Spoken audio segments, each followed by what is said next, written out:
Hello, everybody, and welcome to this bonus episode of Squared Triangle. Sort of. We've had, three pay-per-views in 2 weeks, so here we are doing our best. Today we're doing WWE Payback, which was last Saturday. And yeah, we'll just kind of get right into it, I suppose. What are our overall thoughts about it, I guess? This was the most okayest pay-per-view they've had this year. Yeah. Like it didn't get it didn't have like a low point. Everything was just kind of average or above it. Yeah. I think they need to stop doing these every month. Like, you need to have some storylines breathe a little bit. AEW just did one after another, 7 days apart. I don't want to hear it. This is the first time they did that, though. Yeah, and they're going to do it again next year. And now it's in the structure, but like WWE has done this for how long, and they still haven't made ways to make their stories interesting going into these events. Like, I'm just saying, other companies are going the other way around. Is all I'm saying. Yeah, but yeah, it had some high points. It had just some basic. Here's a match that's basically a TV match, but with a little more, Nash. Yeah. So it didn't like shake up a lot of things. There was a big change to the titles in one of the matches.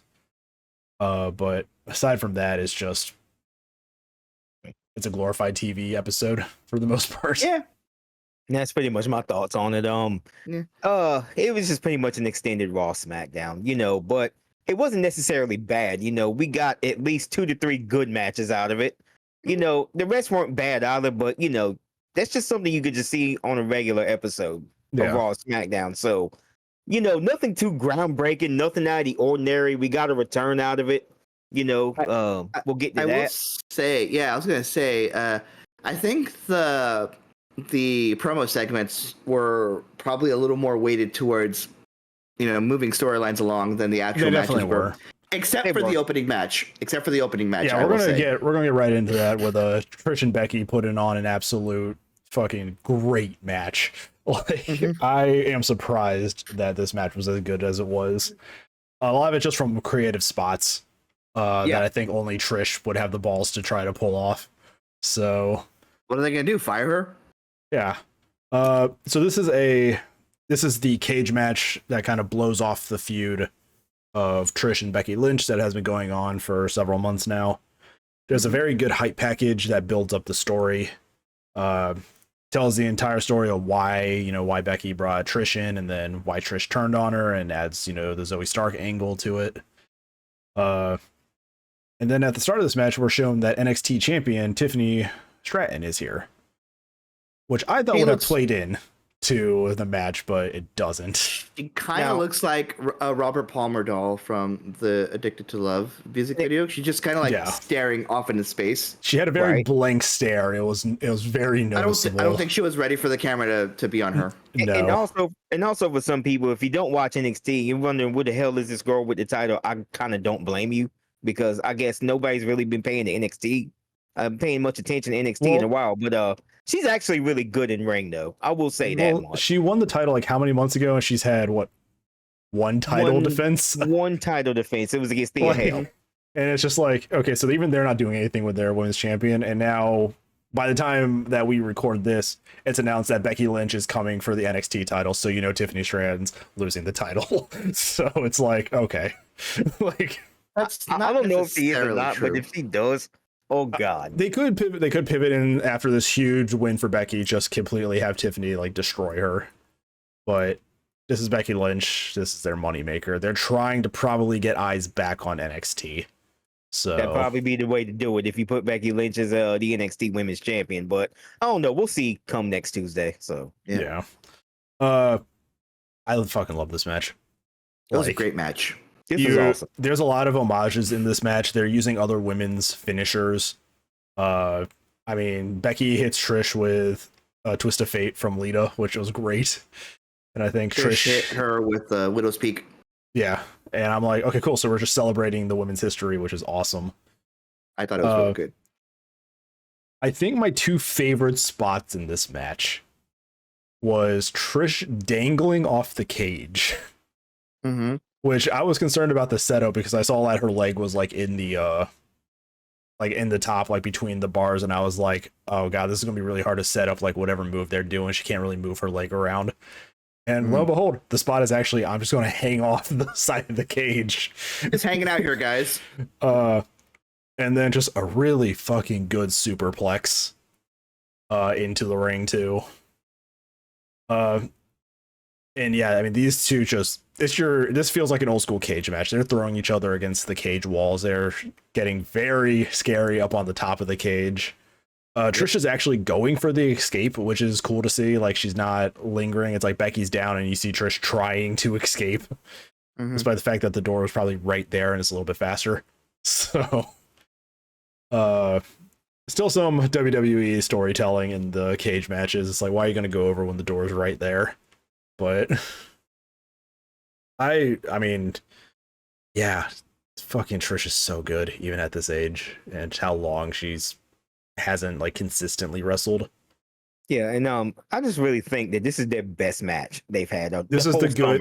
If this is the blow off match, this is a great way to finish this feud. This is a nice way to end this feud right here. Okay, I don't think they should have another match after this. This was the perfect way to end it. I guess we had a Zoe Stark appearance in this match. We did, and I think this is the conclusion of the feud because when Zoe Stark arrives to try to help Trish win, she doesn't. She kind of gets laid out.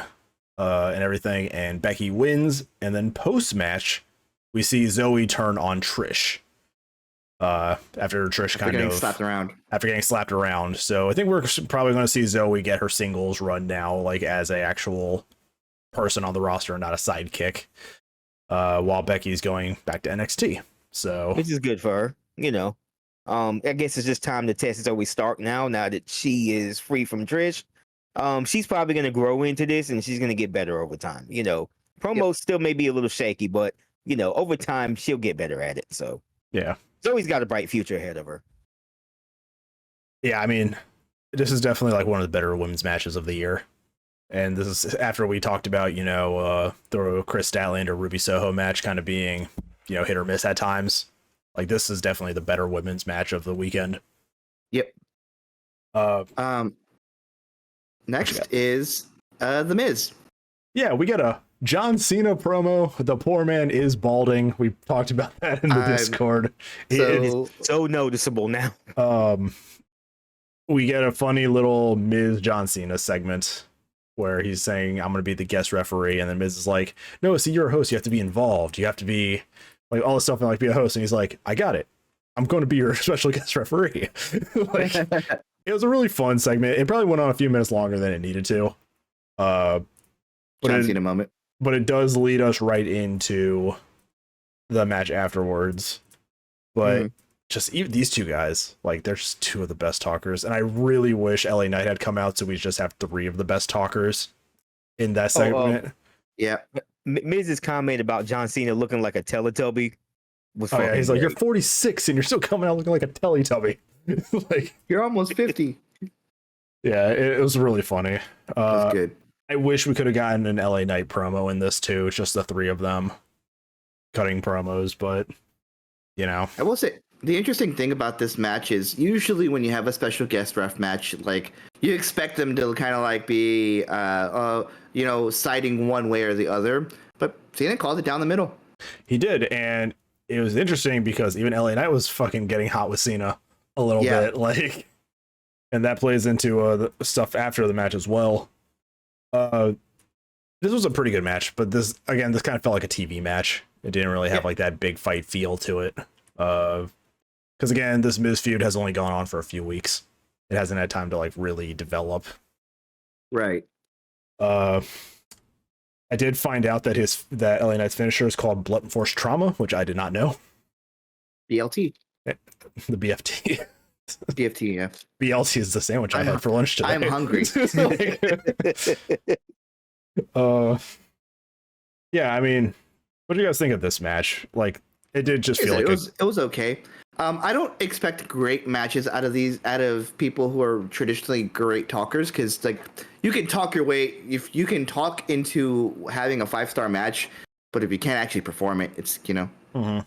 And I think they're good workers. I don't think they're great workers, but they're good. This match did exactly what it was supposed to do. It was supposed to push the story along. It was supposed to further the feud between Miz and LA Knight.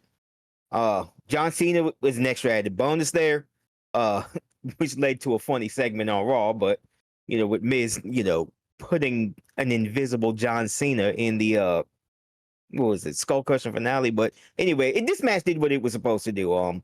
It got LA Knight over even more as a face, and Miz is still hot. Even when he has his moments like this, when Miz is being serious, he's probably one of the hottest acts on the roster right now. Yeah. So it did what it was supposed to do. And They're still piping in chants about Mrs. Balls, which is a little questionable. I'm getting a little tired of that, by the way, with WWE piping in crowd noise. Yeah, it's distracting.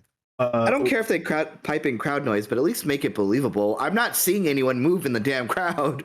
When you have a crowd that can organically get involved, you get the meat chance. Like exactly, yeah, because nothing's going to top. They are now selling.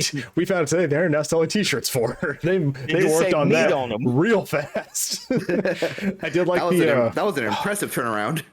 I did find the picture on Twitter that I shared with you all of just the Miro Hobbs match, and you just see like the faded in Big E face, and I'm like, God, I wish I would have found this picture before I edited the episode, but yeah, that's great. Similar to the Brock Cody match, you get the Cena rub at the end of this match too, with him raising LA Knight's hand and showing him like a sign of respect and everything. And it definitely feels like that changing of the guard is slowly happening now with guys like Lesnar and Cena, moving away from being a full-time wrestler. Yep. Riding off in the sunset. And Cena's going to do more Honda commercials. And that is his voice in Honda commercials. Yeah. I would say this next match is kind of the lowest point of the night. The Rey Mysterio Austin Theory match. Yeah. I just don't care for this feud. I don't care about Theory anymore.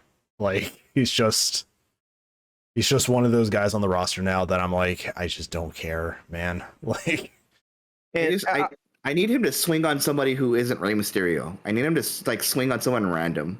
God knows I love Rey Mysterio too, man, but he's got no steam, and Austin Theory's been out of gas for a minute. I just have no interest in this match. I don't know what the hell they're gonna do, to get Austin Theory back to where he was a year or so ago, but I'm just not feeling it anymore. It's the same.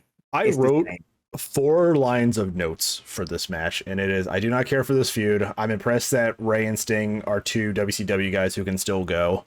And then the only 2 match notes that I have in here are Austin Theory gets a lot of offense, and then they end this match with a roll-up. Like, it's just... Yeah. It's a dumb fucking match. It kind of just is there to fill time.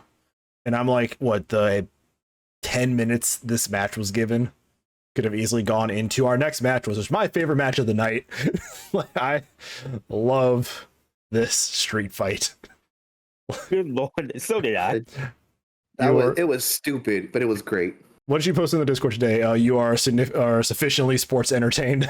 Yes, yeah. I'm sufficiently sports entertained. So we're getting it was the spot that we'll get into here in a bit that really turned it over for me. Yeah, this was a street fight between Kevin Owens and Sami Zayn and the Judgment Day. And boy, have they done so little after getting Sami out of the bloodline.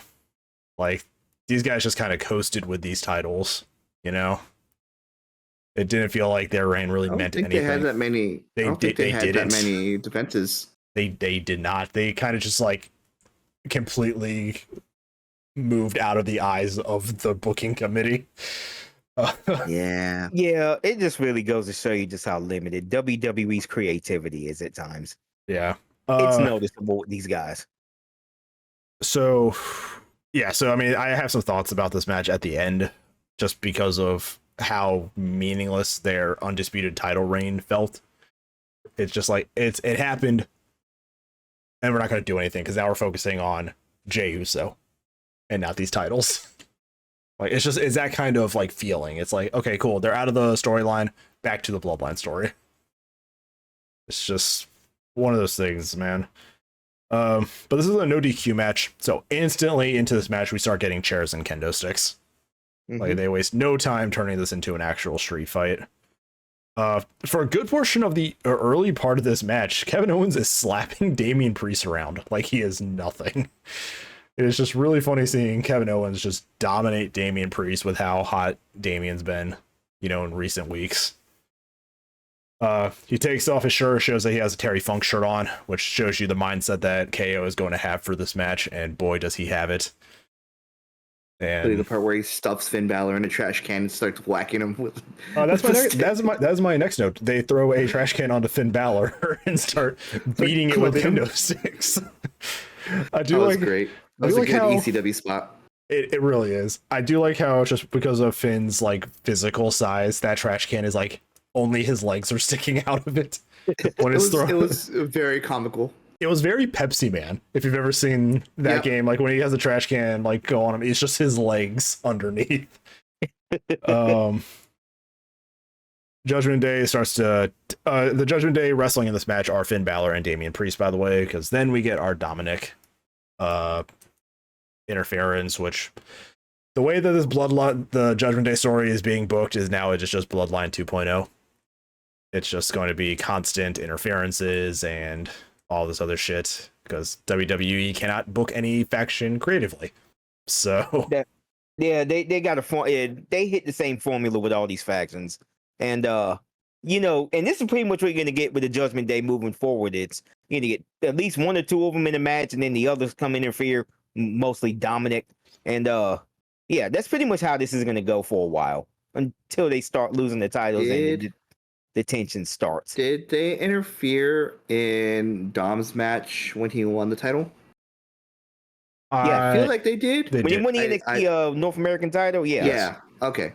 Yeah, they're gonna be doing the Bloodline thing, but the thing with here is I think they're getting more gold put on now because at least now all of their members have a belt on them. Yep. Something the Judgment Day didn't have, but now it's just like shit. Now we're just gonna have the era of Judgment Day while the Bloodline story is on ice. And Damian still has the briefcase. Yeah. We have some more stuff as they start fighting into the crowd, and then is one of my favorite moments of this match. After they get thrown over a barricade, it cuts to Judgment Day. They're all standing there cheering, like, "Oh, we beat them up!" And the camera does like a slow pan back to them, and they're suddenly in hockey uniforms doing like the hockey stick, like hitting the hand motion. Yep. And I was like, that's so stupid, but I love it. It's so Canadian of them to do that. They're just the thrown best part over. About it is that Kevin Owens is like randomly bleeding too. Yeah, he's like busted open, but it's so funny because you see it like they get thrown over and then pans to them, and then it's probably like 15 seconds before it pans back, and it's just two hockeyed up Canadians. I'm like, that's so fucking stupid. But I laughed. I did. It was really funny. We had some more in-ring action. I can't remember who took it, but somebody took a Blue Thunder Bomb onto chairs. Then Priest slams Sammy through some chairs. Sammy's taking a little bit of abuse this match. Yep. KO breaks a pin by throwing the chair, and he accidentally hits Sami Zayn in the nuts if you watch it. As he throws the chair, it opens and just smacks Sammy between the legs. Ow. We start to get into the crowd a little bit more. I made a note here. They're really trying to pull a 4-man stadium stampede. That's what it felt like. They're not doing a bad job of it. They weren't. And then KO jumps over a balcony. Yeah, and then there's one spot where Sammy did like a tope off the kickoff show table. Yeah, he dove. That was before. Yeah, he did that off the kickoff show table, which I was like, they kept that there during the show. Yeah, specifically for the spot. Well, they keep it there as if you watch the live pay-per-views. I don't know if you guys have been to pay-per-view, but it's just there the whole time. Seems lazy. It's because they have to disassemble it, and they don't want to disassemble it until everything's done. And then if a spot like this occurs, it's just there for that, for them to use. So it was pretty cool. But yeah, Kevin with that swanton off the upper deck was crazy. Yeah, KO hits a swanton off the balcony, mostly missing the table as he crashes through Dom. Like his tailbone smacks that arena floor first. Like I'm like, God damn, that has to hurt. Like he has to be feeling that right now. Yeah. The fact that he still fucking did it at like what 40 something is insane. Like we're close to 40. Yeah, it's just because normally when you see New Jack do that spot, he just does like a straight dive onto the dude in the table. I was expecting Sammy just to do like a splash. I wasn't expecting him to go like full swanton. I didn't expect it either. It just caught me out of nowhere with that. That gave me Shield vibes when they like pan up and you see Seth Rollins jump off the balcony onto people back in the Shield days. Like that's the kind of vibe that I got from that. And it had a really good camera shot too. Like the cameraman was beneath it as it came down and he tracked it the whole way through the table. And I'm like, whoever that camera guy is, fucking give him like a bonus for that shot. That shot is great. The current best swanton user in the game, unfortunately, Kevin Owens. Yeah. The other guys not able to do it consistently. Yeah. So KO is kind of outside in the crowd right now, probably dealing with a busted tailbone. Sammy is taking on the Judgment Day, and then JD arrives, the newest member of Judgment Day. And then Rhea arrives, and Rhea spears KO through the barricade. They do the barricade. Cool they do the barricade spot. They do the barricade spot, but it's Rhea just plowing KO through the barricade. And then they take the belts off of Sammy and Kevin Owens and put them on Judgment Day. And I'm like, are they going to make it one title now? Are they going to give them nice little pink tag team or purple tag team belts to match the color scheme? Like, I'd be okay with that. Yeah, I was like, you're going to change it up unifying a bit. them. Yeah, if you unify them, it's red and blue. That should make purple, right? Yeah, like, and on top of that, if they're going to do that, I just want a new design for the tag team titles because I'm really tired of that. I'm tired of the quarter tag team. It looks like a quarter. It looks like a quarter. Like they've been using that design since the early 2010s, and I'm just ready for a new design. Yeah. That's all. This was a fun match. Like it's one of those things I'm like, God damn, you guys did nothing with Sammy and KO as a tag team, really. And they're just taking the belts off of them. It's just one of those like, why? What was even the point then? If you want that feel-good story of them winning and getting the belts, at least do something with them for some period of time. Because I think in our last few pay-per-views, they didn't have matches. Like, if I'm trying to recall, I don't think in any of our previous WWE shows we saw a Sammy KO match. No. Because that's been a common pattern with WWE with a lot of these title runs. You know, it happened with Kofi, it happened with Big E. These guys, they have the moment. Oh, Dolph Ziggler, they have the moment, and then they just coast for a bit. They're like, fine. And don't really give them anything. Fine. We'll give you your precious fucking moment. They just don't do anything else. And they just do nothing after that. Yeah. Yeah. But now Judgment Day has the belts. And I wonder if they're going to just keep these on Priest and Finn, or if they're going to do like Freebird rules where Dom can also defend it and JD. It'll probably be Freebird rules. Yeah. So yeah, we're probably looking for months of Judgment Day being in the spotlight until the Bloodline story finally ends with Cody. You're saying that like it's a bad thing. There is oversaturation, you know? Yeah, but that's what happens when you have 4 shows a week. Yeah. Okay. I'll fucking deal with it. I mean, I don't mind it personally. I mean, Judgment Day is a bit interesting, and I like all 4 of these guys, especially Damian Priest, you know, who I think would make an amazing babyface, but that's for a later time down the line. Yeah. Hope it'll come. Yeah. After this match, we get another promo section. It is the Grayson Waller effect with Cody Rhodes. And we start off and Cody's like, you know what? It's not here for me. It's for somebody on the newest member of the Raw roster. And main event Jey Uso has arrived on Raw as a singles performer. With the new theme song.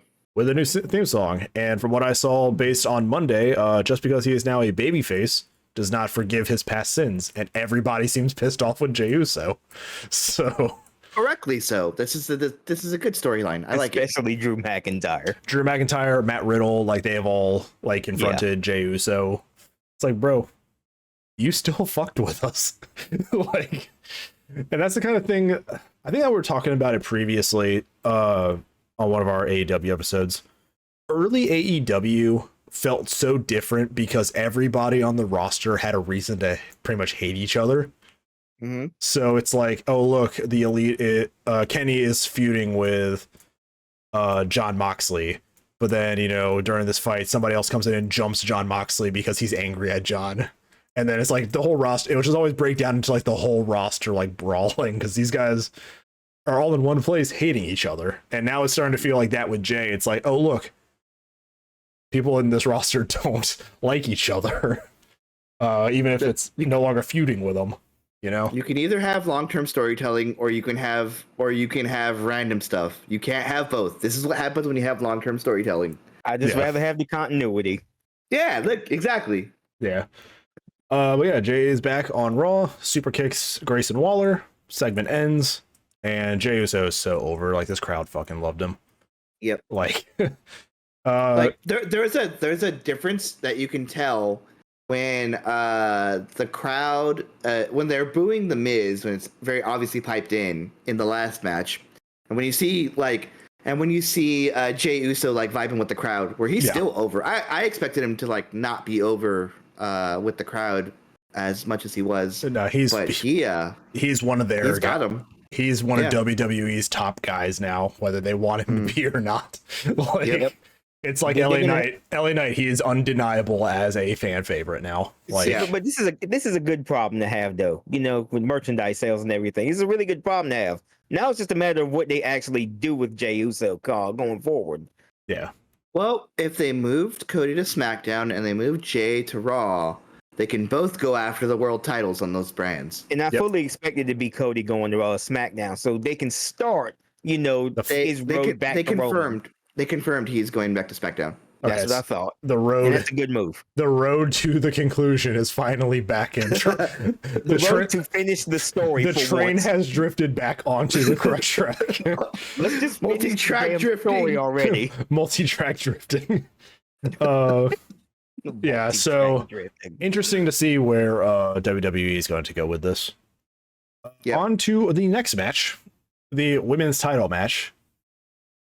Again, a good match that got a very good 17 minutes. So yeah, these are Triple H's these are two of his daughters, like Triple H's kids. These are two of them. Yep. We got Rhea Ripley versus Raquel Rodriguez, both of them a bunch of R names, which is pretty cool to see. So a lot of alliteration. It's very cool seeing Raquel. Women slapping meat. It is cool seeing somebody match Rhea in terms of power after so long of her destroying women like Selena Vega and Liv Morgan. Like, listen, it's fun watching them get folded like that, but sometimes you just want two kaijus to go at it. Yeah. I was watching this at my friend's house, and I asked because Rhea comes out in gear that looks like China's. Yep, that was the China. And I asked my friend, I was like, did Triple H finally clean out like the closet or something? Like, wow. It's like, did they just have it laying around somewhere? It looks like almost accurate to hers. Like, I was like, this is like a hand-me-down gear, isn't it? Like, but yeah, she looks good in it. I mean, she is the modern day China. Like, it's Triple H is like, we haven't had a woman like this in a long time, and let's just bring back that China energy. You know, I mean, she's spearing men through barricades. Like, she's a different breed. She's a different breed of woman on that show now. And then you have Raquel who's like an absolute powerhouse of a woman and very tall. And there's a reason her pose is like she goes back and she just kind of does this. My two notes after I make my Rhea is China note is actually meaty women slapping meat is actually one of my notes here. And meaty women slapping meat. Also put in the Steven Universe giant woman meme. Like, all I wanna do is see giant woman. Giant woman. It's like that's just the meme that I had in my mind watching this match. I missed that show. There's a point in this match where I think Raquel might have taken a slam or something too hard because she seems out of it for a little while in this match. I think she might have actually like bumped her head pretty hard on something. I can't remember what the exact spot was, but there's a point in this match where you see her start to move like very unsurely for a few minutes, and then everything straightens out again. So I'm just like, she probably bumped her head pretty hard. And she just throws Rhea into a barricade. So it's just like, okay. But then again, in Judgment Day fashion, Dom arrives, distracts Raquel. Raquel takes a riptide. And you can now tell when Rhea is pinning for the win because she does that pin on the woman that she is wrestling. Just the shoulders down between the folded up. It's just like folded like an accordion. It's her signature. It's that pin for her, and it is a similar pin for Gunther. He will always do that pin when it is the finish of the match. So there's like little visual cues now that I've been able to like, oh, that's it. That's the finish. So the one day somebody kicks out of it, I'm gonna be like, oh shit. Like, they're training you. That's what's happening. They're conditioning me. It's just like when that one person to kick out, it's gonna be like, yo. Yeah, it's gonna be a great moment for that big false finish. This was a really good women's match. We had two really good women's matches on this card. And actually thinking of the card, 1, 2, 3, 4, 5, 6 matches, and only one was kind of a dud. And that was the Theory Ray. Yeah. Also, only 6 matches. I would appreciate if you're doing these pay-per-views monthly, like a card like this is fine. Like, I remember pay-per-views where it's like, we'll cram 9 matches onto this card for WWE, but give them like roughly the same amount of time. Yep. Or even with AEW matches, it's like, shit, that's a lot of matches, but they're all timed for what they need. Nothing ever feels like it goes further than it has to. God, wrestling's such a good place right now. It's so good. That's what I'm saying. We call this mid, but this would be gangbusters in like 2007. Yeah. Well, I think in 2007 they'd appreciate a pay-per-view this good. Like, exactly. That's what I'm saying. That wasn't one of WWE's best years. No, it wasn't. They were fully in the sauce of like, we're what are you gonna do? Go somewhere else? We literally started that year with Kevin Federline pinning John Cena. If you don't know who that is, I don't blame you. You shouldn't look him up at all. So I want people to look this up. What culture has a song called "What Happened to That Wrestler"? And it's sung in the style of Billy Joel's "We Didn't Start the Fire," but it's all the wrestlers from like the 90s and 2000s that wrestled for WWE, and their names that I forgot existed.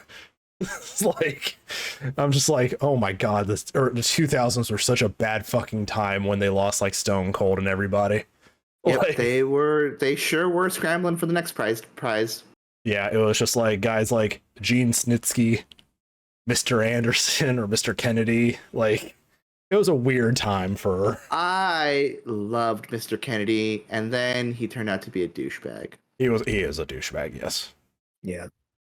Unfortunate. So moving on to the main event, which I have some thoughts about the finish, or I would say the lack of anything interesting after the finish, is the Seth Rollins versus Shinsuke Nakamura match. Mm-hmm. And it is we talked about it in Discord. This is his first pay-per-view main event since he's been on the main roster. That is a fucking travesty. It took 7 years, because remember, he came into NXT around March of 2016, I think, right before, like 2 months after AJ Styles did, and they had that incredible match at Wrestle Kingdom that year. It took him 7 years to get to a main event on a PLE. It's absurd. That shouldn't have happened. But we have a really good hype package building the story of this match. Shinsuke claims he knows Seth. He knows that Seth's in pain. His back is broken. And Shinsuke is going to use that to his advantage to break Seth Rollins. It's a very classic face heel dynamic. Mm-hmm. Seth is like, you're not going to bring my family into this. And Shinsuke is like, I'm going to bane, I'm going to break you. Like, so I like the very classic like dynamic they have in this. They need to stop letting Seth do the crowd like singing thing because it kind of goes on for too long now.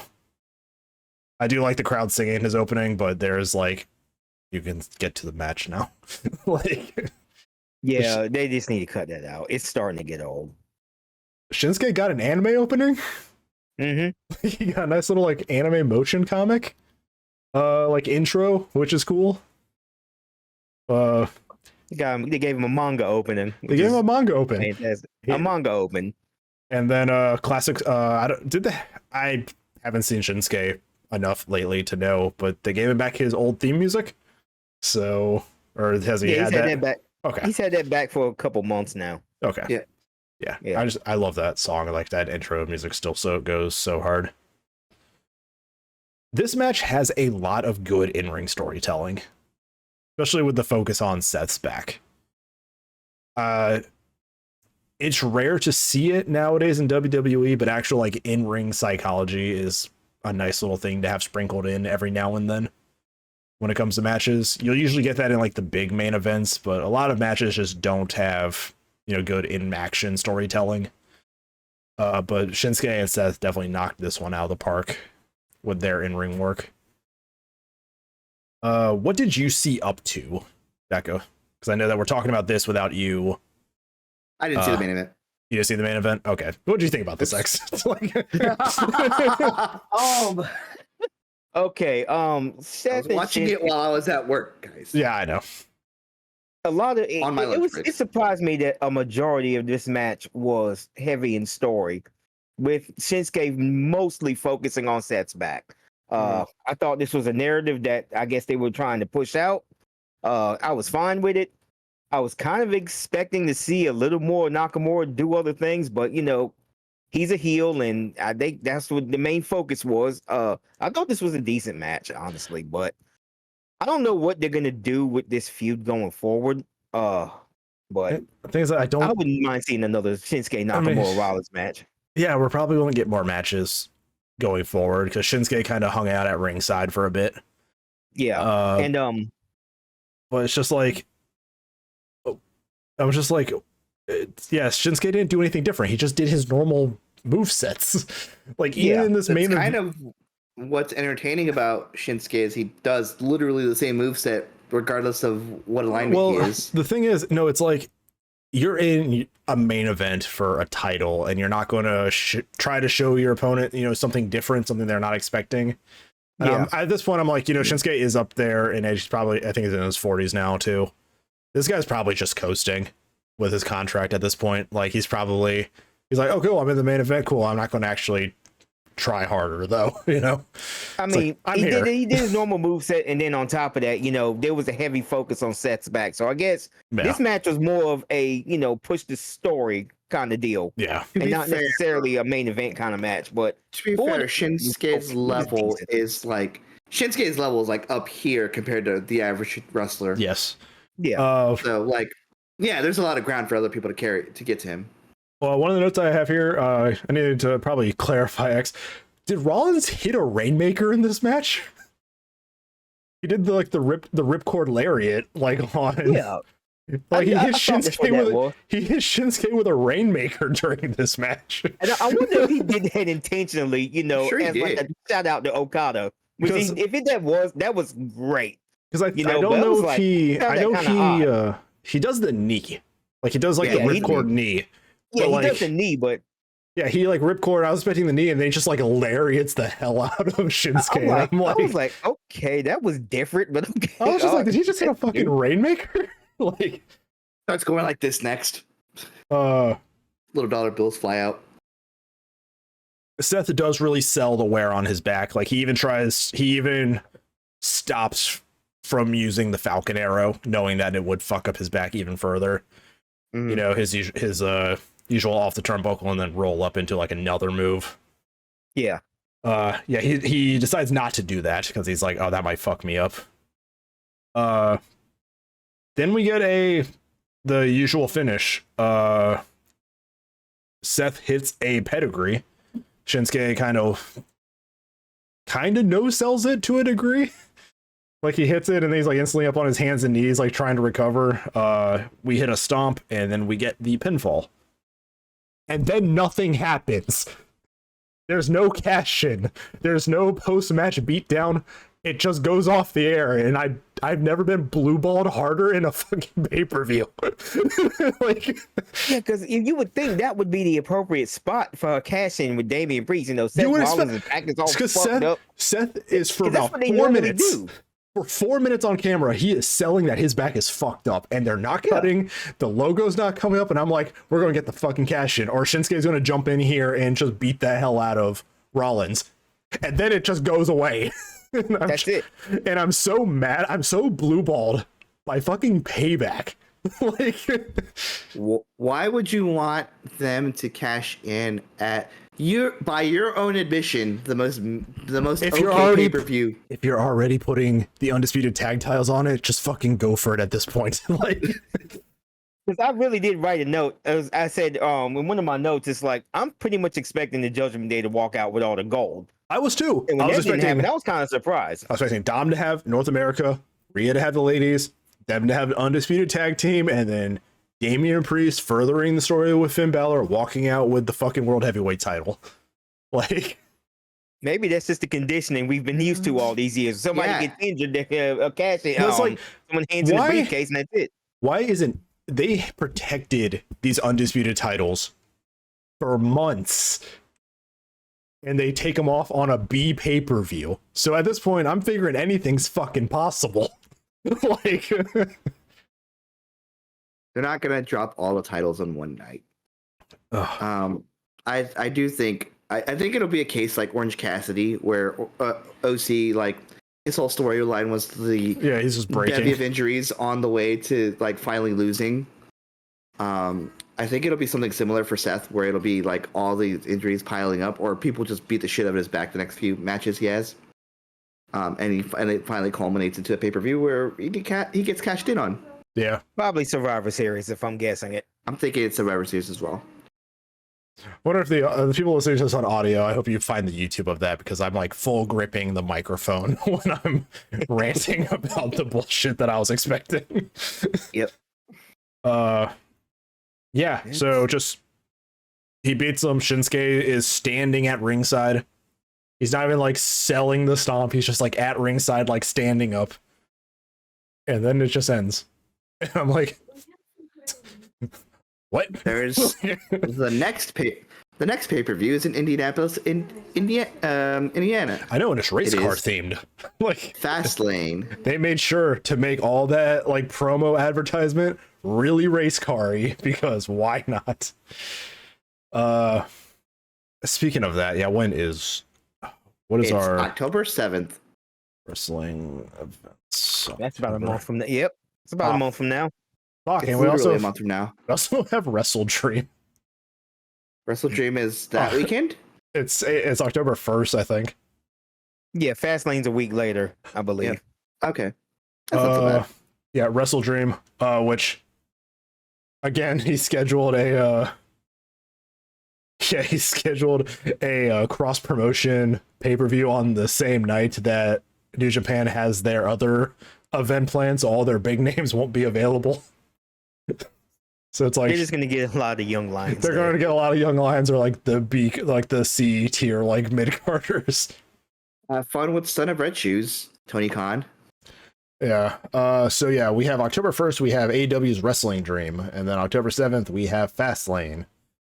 And then we have cool. October's only 2. That's good. November, however, we get 2 big ones. We get Full Gear and Survivor Series. And I am curious to Survivor Series, because it is like mostly the War Games format now, right? As far They as did I that know, it is. 1 year. I don't know if they're still doing that. If It would be cool. If they do, if we do, and they are probably going to put Judgment Day into an event, are we probably getting like a weird Bullet Club alliance with somebody just to have Mia Yim for the Rio problem? Well, that was the whole thing about why they brought her back, and she couldn't handle the Rio problem. So, Well, is AJ still? AJ's not still injured, right? No, he just wrestled He's- on SmackDown He's last he's week, there. I believe. Yeah. Yeah. We're getting back. I wish I had the job like the Good Brothers have. Or I could just be paid to exist. Sit around. Like just be paid to be there. Like, yeah. So we got at least between now and the end of the year 4 big events. Yep. So 4 episodes. It looks like at least the next 2 months, yeah, it's 1 AEW, 1 WWE for the rest of the year. But yeah, Payback wasn't bad. I mean, Yeah, I said it was good. It was good wrestling. It was good wrestling. Not a bunch of like earth-shattering, happenings, but definitely there. Here's our little hump in the storylines for the next one, which now we feed into Fastlane, and then Fastlane will feed into Survivor Series. So get to see what happens in the next few months. We have Survivor Series in November. It's like 12 to 16 weeks, I think. Mm-hmm. Or probably like 12, like Raw episodes, 12 SmackDown. Yeah. Yeah. So should be more than enough time to flesh out some compelling storylines, WWE creative. Like, but That's yeah, if they want to. I mean, what was the other? Fuck, what was the other episode? I know we talked about a WWE pay-per-view where we're just like, this was meh.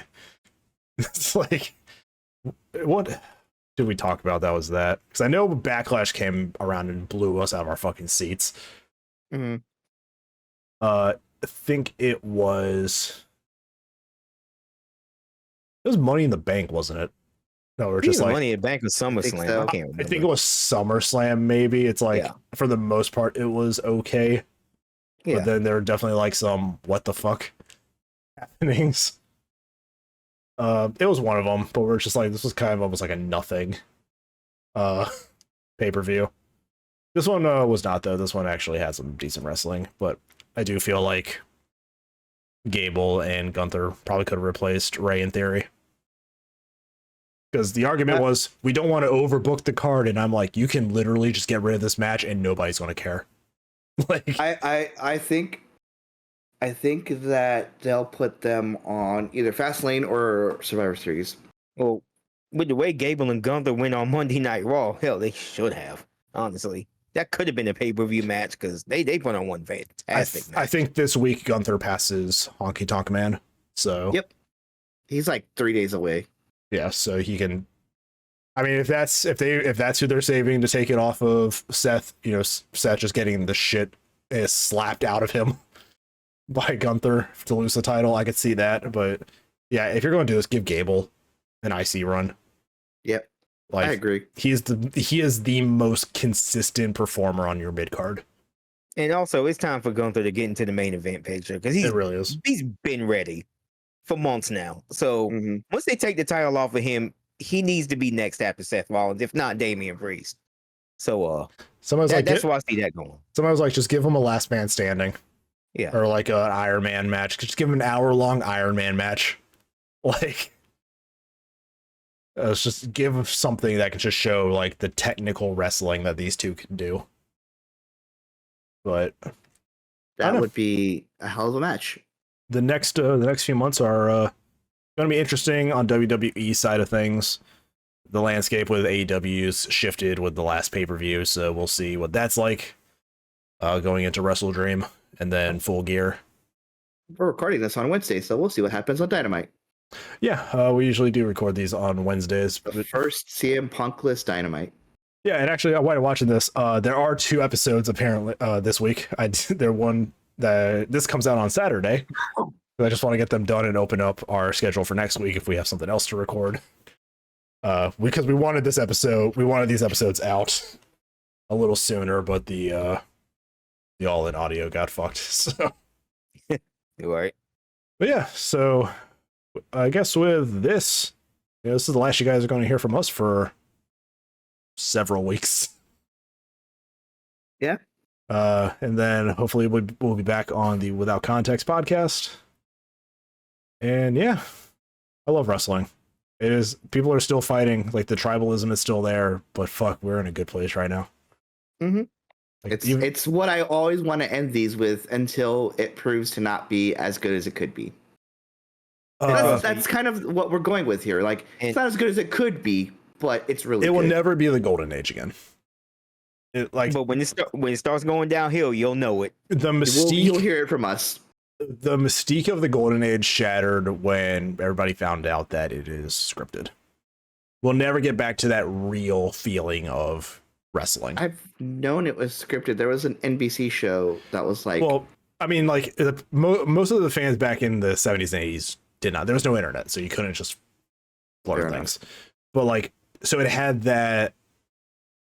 What the fuck? God damn it! I thought I saw something on my desk. What the hell? I saw a shadow.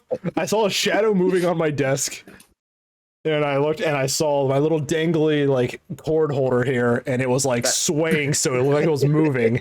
I thought there was a roach on my desk, and I was literally about to punch through my glass case on my computer on my computer side. That's not very visit haunted houses of you, SharkyHat. Oh my god. I'm jumpy as shit. You want to put me on a paranormal investigation? I'll go. Be fucking terrified the whole time. Well, not terrified. I'll just be jumpy as shit on any single like a little bit of movement around me. Yeah, I know. We've talked about it before on previous shows. Yeah. But yeah, like that mystique of like these guys are actually who they're being presented as is gone. Now we know that these are just really good athletes with some good acting chops. Look, if you guys thought a clown was literally killing a cocaine dealer, I don't know what to tell you. We watched the '92 Royal Rumble. Like that's fair. Anything was there was just a lot of shit being thrown out the wall back then. We saw a Canadian police officer fight some guy with a parrot.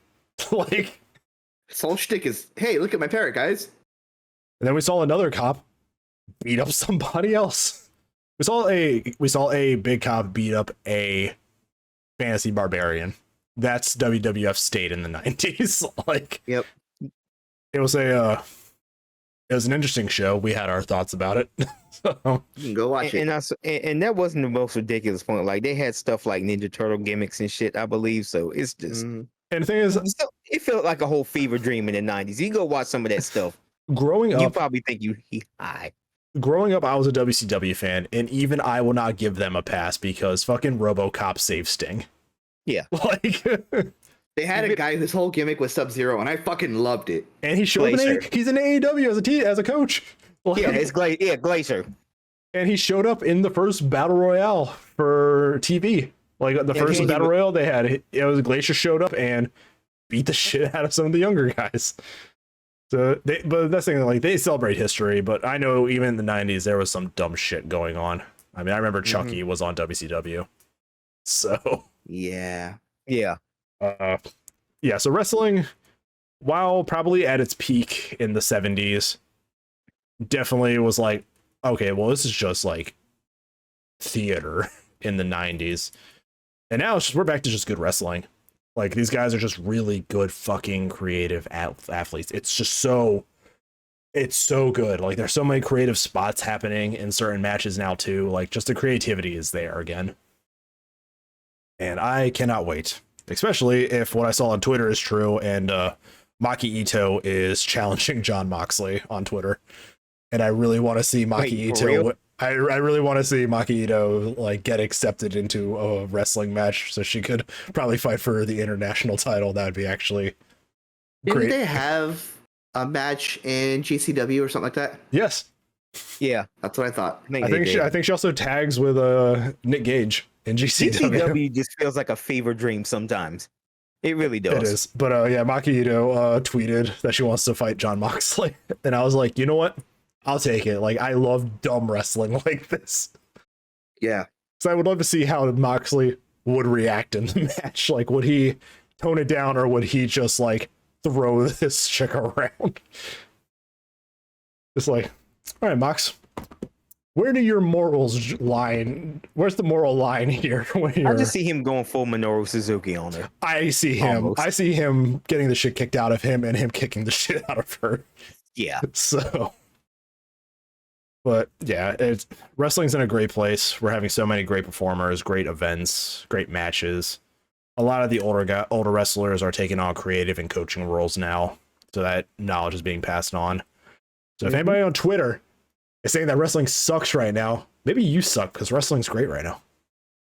Even Impact is getting consistently, fucking good matches, and they don't even have people really watching them. Yeah, because they're on Access TV, which isn't widely available in the United States. Real hard to find that. Yeah, but I still think Impact has the best women's division in the United States right now. Impact's women division is strong. And they've always been booked strong. I think their women division is kind of like the main draw that people still have to Impact. Yep. And I mean, every promotion's going to have its dumb gimmicks. Like Impact has PCO, who's just Frankenstein.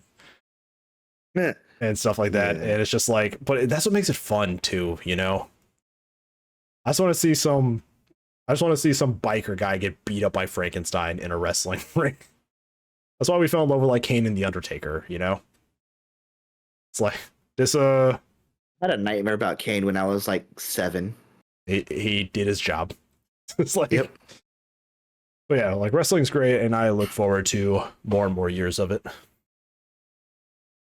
So nice to have. That's all I got. Yeah, that's all I have too. It's like, I think that says a lot even when these like low, like these average pay-per-views are still like, that's some good wrestling. Like, but yeah, so I guess this will finish up this episode. Again, well, if you didn't see the previous episodes, you're not going to hear this stuff, but we're now on our own show, what you're watching here. The previous episode is the last one being uploaded to the Without Context show feed.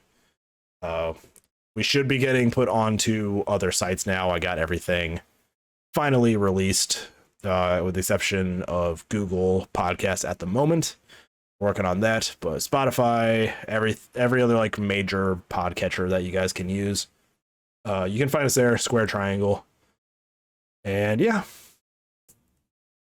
fun times, and we'll have another episode in a few weeks. So this is the last they're going to hear about us for a few weeks. So thank you all for joining us for this hectic 2 weekends of wrestling. Mm-hmm. And we'll see you guys soon. Take care, everybody. Bye. See you soon.